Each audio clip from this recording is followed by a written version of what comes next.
The following is a special presentation of Tony Kurre Radio.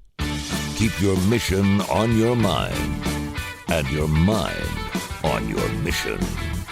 This is Mission Minded with Michael Coleman. So excited to have my good friend Michael Coleman at the Heart of Alabama Food Bank. We do a show called Mission Minded. Keep in mind your mission, your mission, your mind. We do it every single week. It runs at least 5 times a week on Tony Kurre Radio and wherever you get your favorite podcast. If you like a show about business, we talk about a lot of things that are going on now, topical things. We also sprinkle a little, I'd say, ethical, cultural, biblical. I mean, it's a little bit of everything. If you know Michael's heart, you know my heart, you know exactly what I'm talking about. And so we talk about what's going on in the world of business. Then we get into BBB, Bite by Bite, which is a show that the specific is to, of course, Feeding America in the Heart of Alabama Food Bank. First of all, are you doing good? Everything? You sounded like hell last week, by the way. You sounded horrible. I'm so glad you sound and look better. So I'm glad you're better. Yeah, I've started to get my strength back. I tell you, I'm at the point now where I don't even test. Is it flu? Is it COVID? I don't know. Is it a virus? Whatever. Just make it go away. Yeah. But I tell you, I don't know if it's because I'm getting older, but now when I have this, and I don't get sick very often, but when I do, it feels like it zaps me and it takes me days to regain my strength.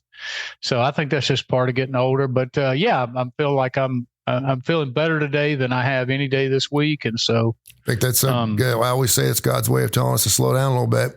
You know, if you're in a hurry, he's going to put you behind the slowest car on the interstate. It never fails. Yeah. It's just the way it is. Something's been going on. Everyone's been talking about it, but I want to get your thoughts on it. I want to expand on it.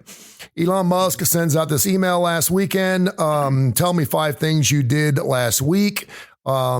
The superiors, according to each individual department, some are saying don't touch it, don't do anything with it. He's saying that if you don't respond to me, it's going to be basically a termination. These poor government workers, whether they have a job or not, or whether they deserve it or not, it's not even the point. I can imagine I just think about getting a letter from my corporate boss. And he's not even the corporate boss. I mean, he doesn't even work for the he doesn't have a cabinet position, right? So do we believe in this guy? I mean, what are we doing here? And he's like, your corporate boss, you know, say the president of Feeding America calls you and says, Michael, in a very short form, knowing that people are getting their heads chopped off every single day, give me 5 things you did last week. And if you don't respond, I'm going to fire you. And you're like, and so beyond that point, I wanted to talk about, because we've all been through evaluations. We've all been through working evaluations, every year. Most businesses have a thing where you come in and you meet with the boss. And they describe, you know, are you having any issues? Is there anything we can make you better? And then they tell you what you can do better at your job. And you usually fill something out. And we've done that. And then after we talked to that point, I want to ask you specifically about exit interviews. I think those are really, really interesting because a lot of people like to drop a lot, and we should be careful about what we say in those exit interviews. So give me 5 things you're doing. I would think that I would respond with a 2-page essay type of thing, you know, make sure that it's not 5 things like be a smart ass. I went and got a cup of coffee. Number 1, number 2, went to the bathroom, kind of, and just to keep the wolves off. Is that, first of all, is that a proper way to initiate a boss-employee type of relationship to find out where you both are? Well, I'm going to tell you, I've seen people just panic over this, and it's unfair. And I actually saw somebody, well, it was from a site that was actually mocking this person, but there was a woman federal employee who got on CNN and said, I had to reply on Saturday. So I had to work on Saturday to send my 5 things, like she was outraged. And, you know, I don't think this particular thing, it's couched that way, but I don't think any of this had anything to do with evaluations. Here's what's happening, I believe, is Elon Musk is trying to, as part of Doge, is just trying to get his arms around the idea that 94% of federal employees don't come to work. Yeah. So we know that is the number, right? 94%. 6% are working in the office. And that is, it's not always been like that. Obviously, COVID had a big play in that. What was it? Yeah, this has all been COVID related. Yeah. And look, this is not a statement about working from home. There's pros and cons to that. But I get when COVID, there was a lot of people back at that time who said, hey, why can't I work from home a couple of days? And you're like, well, this is back before we had Zoom, and we had Skype, but it just wasn't as ubiquitous as it is today. And so now it's no big deal if you need to get in touch with somebody. And there's all sorts of software that can actually monitor. So I can put something. If I was a company, I can actually put something on your computer at home, and to see if you say you want to work, and it will measure every keystroke that you have. So you can't say I filled out 50 forms. It's going to show exactly for every keystroke what you typed, where you were. There's a software, and this was 5 years ago, so I'm sure they're much more advanced than this. That takes a screenshot every 30 seconds. And you can set up whatever interval. It takes a screenshot and puts it up there, so you can go into a file and look at what every employee is looking at on their screen and what they're doing. So if they have Facebook up, it's going to show what page they're going. So there's all sorts of monitoring problems, but I will tell you what I think this is all about. Is that legal, by the way? It is, okay. Because the whole thing is this is company property. And you're on so you establish that in your own company time. I'm paying you for this time, and I'm paying you for this, and it's my property, your own. So that's why you can block somebody. If you get ready to terminate somebody, you block them out of their email before they get in their computer, before they have ability to go in there and pull anything off and do damage to the company and those kind of things. But what I think Elon Musk was trying to do, he's like, okay, 94%. So that's over 1 million people who are supposed to be coming to work, but work from home, some legitimately, some not. Some are getting paid, and we already know they've gone and they've started working somewhere else. Yeah. But they're still getting paid because there's no accountability. So what Elon Musk is doing is said, okay, you have 48 hours to apply to the 5 things. It really, I believe, did not matter what the 5 things were. I don't believe that they're sitting there of actually evaluating the 5 things. What they're doing is saying, okay, 300,000 people did not reply. I'm just making that number up. Yeah. I don't know the number. But if 300,000 don't apply, then instantly they're red flagged. Mm-hmm.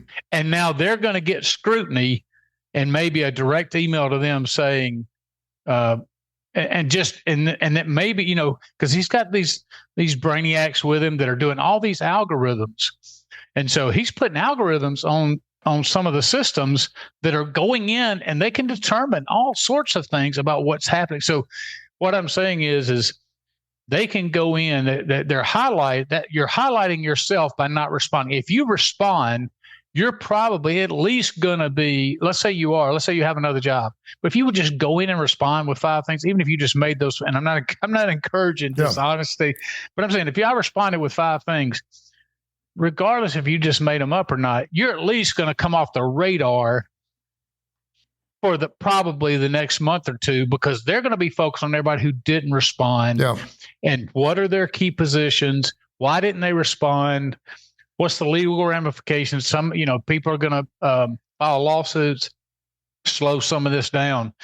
But people get so outraged. And if you just step back from all of it, you're sitting there going, okay, you've been on the government dime now, working from home for probably 3 years, maybe longer, maybe 4 years, where you've gotten so comfortable. Nobody's telling you on a day-to-day basis what you have to do. For the most part, there's no accountability. You're not having to report. You're not having to meet quotas like, okay, I processed 100 Social Security requests or whatever it is. And so you just been living, and it's like, look, the jig is up. Yeah. Look, if you're legitimately working and you take your job serious, then you've got no problem responding back and going, I did this, and this, and that you're ready to be. Now, it doesn't mean it's going to guarantee your job, but I know that there are people out there. Maybe get you promoted. Yeah, really. Seriously, I look at it as a promotion. Well, let me tell you, this is something else that came out. He actually brought, and I think he put this out himself on X, which is, a lot of people are looking at this the wrong way.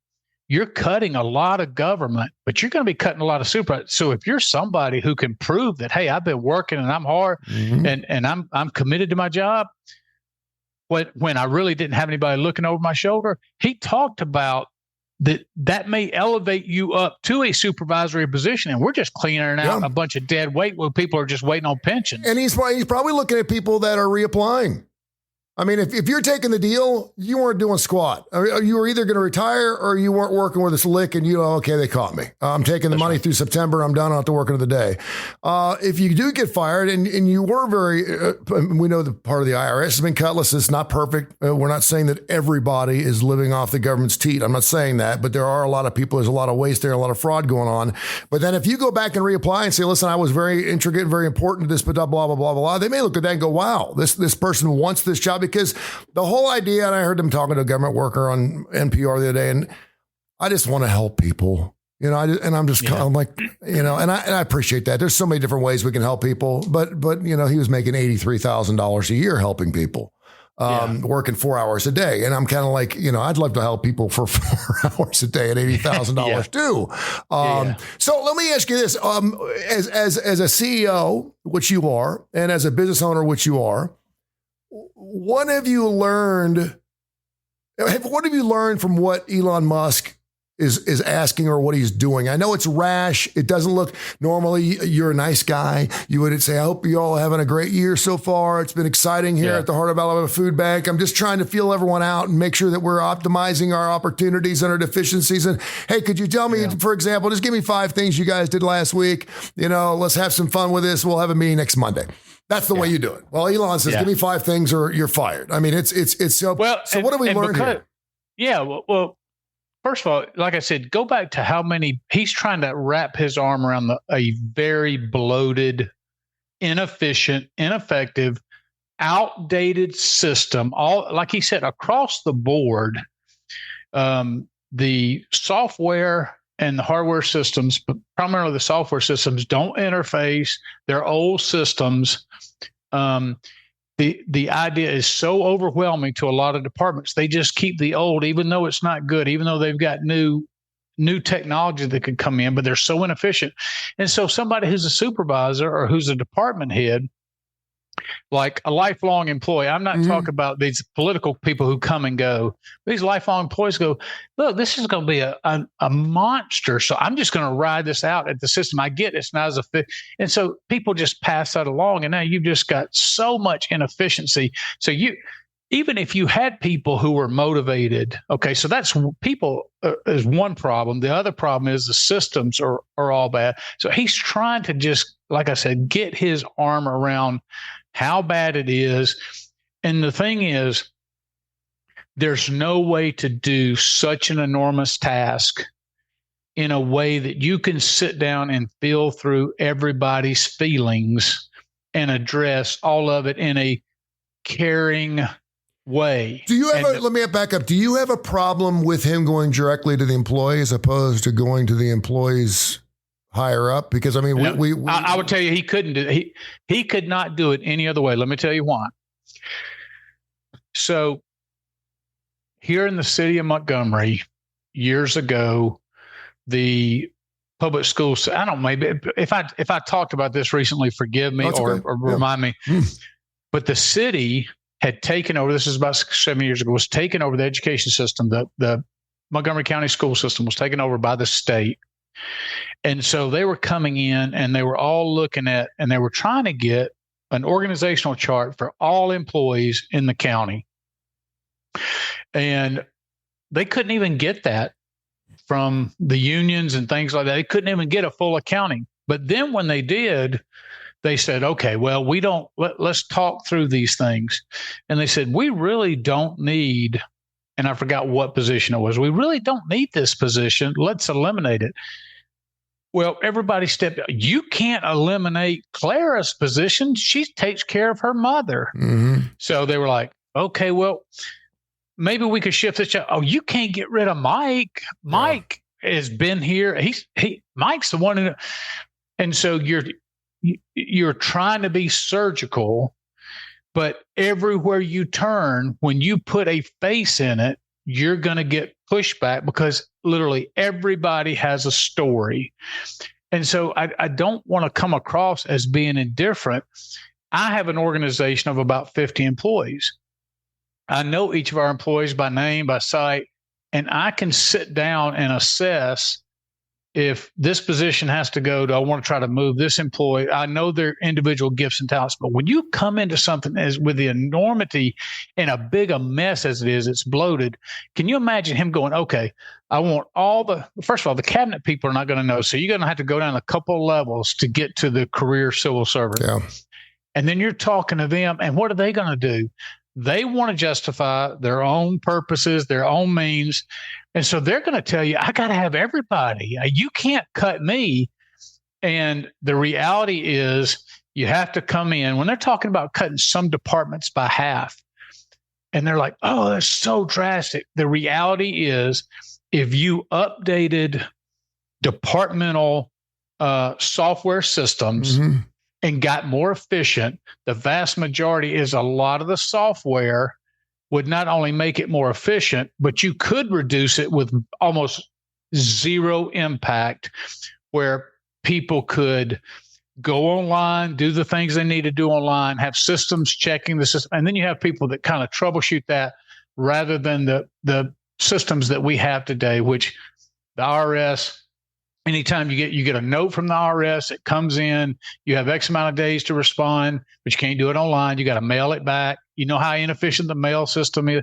It just is never ending about how inefficient government is. And then you've got this problem of people who feel like, when I get in this system, it's my job, it's my right. How dare you? Look, I know that sounds like I don't care about the individual, and nothing could be further than the truth. But when you're looking at a country system, one that's $36 trillion in debt, one of the things you're going to have to do when you're looking at an ineffective, bloated, inefficient system is you're going to have to make you can't nibble around the edges. You're going to have to cut deep into this. And then when you cut into it and say, make it work, let's upgrade your systems.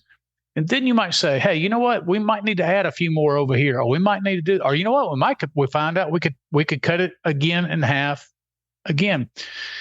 But some of the things that I think are going to have even a greater impact that will help identify some of this is getting people out of DC. One of the things that the FBI director did, he walked into the door and he directed 500 agents to be sent to Huntsville, Alabama, and relocating them. And what I've heard is that Trump ultimately wants to spread departments out across the country, which is absolutely no problem because our communication system is secure. You know, systems can talk once they get to that. So it's no problem. But we need to, that government is such an ecosystem where they all are in silos up there, just hearing that Washington speak. They pay enormous tax dollars for those. The Commerce Building, I saw on the news the other day, the Commerce Building itself, if you start on the outside and walk all the way around the Commerce Building, it's literally 1 mile around the entire building. And wow. and then it's multiple floors. Mm-hmm. And then you're like, and 6% of their workforce is not even there. That building is almost empty. Yeah. So you just see so much waste. But what you also see is, and not to make this political, I don't think this is healthy if it was the opposite extreme. They look at some of these departments and what their voting records, what they revealed, and it's like 90-something% vote left. Yeah. And so Kip Kiefer. It's kind of an inbreeding and kind of. Well, yeah, well, Kip Kiefer, my political analyst, who does a couple shows here on Need to Know, and Kiefer and Kurre mentioned that 92% of Washington D.C. people, or 92% of the people that work for the government, vote Democrat. And he said he's coming after everyone that voted against him. So I guess this is Washington D.C. is about as blue as it gets. So that's really interesting. It's funny because I followed both Kamala and Trump up to Election Day. I don't remember him saying, I knew he talked about draining the swamp and getting rid of excess and fat and bloat and fat, but I don't remember ever saying, like, we're going to go department by department in the government and we're just going to chop it apart. And I don't know if he didn't say that by rule or by indentation. I'm not sure if he did that on purpose. because it is kind of scary to people. I mean, there's a lot of people right now going, thank God I don't work for the government. And I think there are people looking over their shelves. And I want to move on from this too, because there's so much more I want to get into. But what would you learn from that as a boss? Is there anything, because I'm positive that somewhere at some business, as not maybe even a joke, someone said, hey, listen, I saw this Elon Musk thing and I'm interested. What did you do last week? And sending off an email to, I mean, seriously, I'm sure it's happened at several places, whether it's funny or not. Is that a good idea? This wasn't prompted. Like I said, it's such a unique situation because it's such a large problem and it sounds so drastic from what people are used to. And it's like you hire people in these jobs and they get one thing and it becomes inefficient. But anyway, you just keep paying them because government never goes in and cuts. So this is so dramatic. People are like wigging out. And I get for the person it affects, it is a big deal. So I really don't want to minimize that. But how great would it be if we had to run the post office like a business? And I'm not talking about being profit centered, but the U.S. Post Office gets worse and worse and worse every single year. And then you look at UPS and you look at FedEx, they pay great retirement, great rates, but everything they do is trackable. You don't have the lost stuff like they have. So they use the latest technologies. They keep updated because they're competing against each other. And it's that competition and when you eliminate competition in the government, then you eliminate the incentive because they think my job's always going to be here. I'm safe. As long as I don't go punch the boss or grab the secretary's ass, I'm all right. I'm going to make it through there. And even then, depending on who I know, I might get away with that kind of stuff. So I think bringing in governmental principles. And I've talked about this a lot about the nonprofit realm, is that I look at, I have to make a budget. I don't get to go beyond that budget. I'm accountable to my board. The employees are accountable to me. I have to run a department. I have to have a right culture. I have to work hard to take care of the employees, but to communicate and coach and all those kind of things. And all of that is because I have a higher end and goal, which is this organization has to be effective and efficient because there's a finite amount of dollars supporting it. And we have to feed hungry people. So it's very urgent. So that has to come from within us to drive that. Yeah. Well, people say, oh, I just want to help people. Well, can you imagine the average person who works at the IRS and they're reviewing tax? Do you think they come to work every day going, you know what, I just want to help people. No, so I'm going to sit here and review 1040s all day long. Yeah, no, the majority of people aren't. And I know that, and Trump's even said, be careful what you listen to because the media is eating us up. And they should. I mean, that's what the media does, right? We're looking for the good story. Did have an email from last week that I wanted to get to before we run out of time, but it was about exit interviews. Evidently this guy, and I forget what his name was, and I've got the email around here somewhere. Anyway, he was asked, he left on decent terms, according to his email. It was amicable. I'm not sure what that means. It was maybe one of these things where I'm going to quit before they can fire me deals, right? Yeah. And then they have corporate policy. They have an exit interview. And he's like, I didn't tell them a thing. Wasn't faithful or truthful at all in any of it, because if I did, it was stuff that they needed to know, but it was going to make me look bad. It's not my business to know, the rats that are running down the hallway after the lights are turned off every night. Is that the right thing to do during an exit interview? And again, it depends on the situation. If you're leaving to go get a better job, or maybe they found you a better job and you appreciate that, you obviously are going to be a little more complimentary, but in the most part, exit interviews, are they good? Well, let's talk about the perspective. So in a perfect world, let's just say somebody's retiring or they're moving on willingly. So everybody's on good terms. Yeah. No hidden agendas. I like exit interviews, for one thing, with somebody who is, especially if I really value them and respect them as a person and then as an employee, I want them to give me their perspective on what they see that's going well and what's not going well. Because lots of times I've learned that employees have this code of silence. They don't want to be a snitch. They don't want to rat. They don't want to turn other things out because they don't know the ramifications of what'll happen. So they won't say anything. Well, there's this code of silence. But then when they're walking out the door, then they feel more free to go, well, you know what? This is kind of bothering me for a while, but this is happening over here in this department. So they can be very valuable.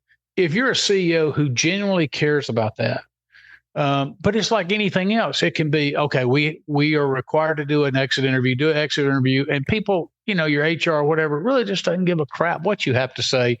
They're just going through the motions. Hey, I got to do it. Did you do it? Yes. Or did you analyze what he said? Did you really look at it? He or she said, but it can be very useful. Now, to the person who is leaving, you do have to be careful, because some people, when you leave, and from an employer standpoint, I'll just put this out there, you always want, unless it's a perfect situation, if somebody's leaving there and has any sort of ill will or any sort of animosity, or you have hard feelings towards an employee, you always want an employee to sign an NDA for legal reasons, because we are so litigious as a society.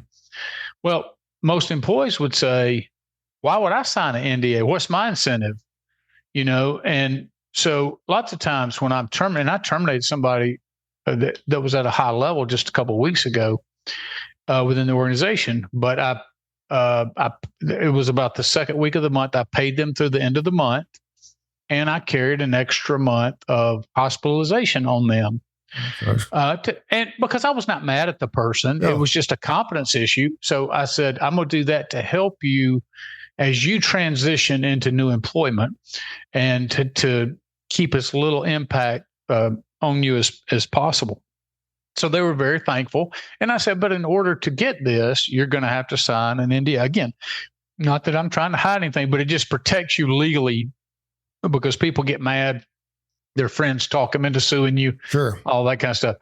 So they did that. So lots of times you have to give a little gravy, if you will, to an employee, giving them some type of severance for them to sign an NDA.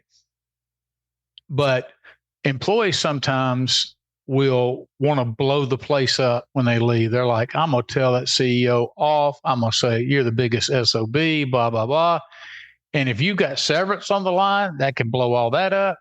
And the reality is, it's just a poor reflection, because think about it. If you had a CEO or an organization that would call and say, yeah, they have the ability to be rehired. In other words, I might not rehire them, but they didn't steal, they didn't, do anything like that. Well, you leave a nasty, then you're never you're hurting yourself as needing a potential reference or any sort of favorable action. If you have to go back to that company and like, hey, I didn't get my W-2. Can you help me with another copy or whatever? You're going to hear crickets. Yeah. So if you really and truly, I'm not talking about being petty, but if you really and truly care, and I've left organizations, I think back in the military when I've gone from organizations, you didn't really do exit interviews in the military, but I wanted them to know, look, I'm not mad about this, but I really want you to know that this is going on because I think it hurts other people. Yeah. So if you have that, I encourage you to share that, but do it in a way that comes across like, I'm trying to bring this to your attention to help your company be better. And then your words will go a lot further. If it comes across that you're being petty, or, hey, I'm just trying to stick a knife in my ex-supervisor or a coworker of mine, then they really don't have a lot of value. So bottom line is, you take it out, management's going to take it with a grain of salt. But if you really want to help a company, or just help, if nothing else, not help the company, but help the employees, your coworkers, your friends, to have a better workspace, give them helpful suggestions that can make it better. Keep those emails coming. info@TonyCurryRadio.net, info@TonyCurryRadio.net. Mission-minded on this same platform, of course, of radio stations and or a podcast. We got BBB, Bite by Bite coming up here next. Thank you, my friend. We'll do it again next week. All right, buddy. This has been a special presentation of Tony Curry Radio.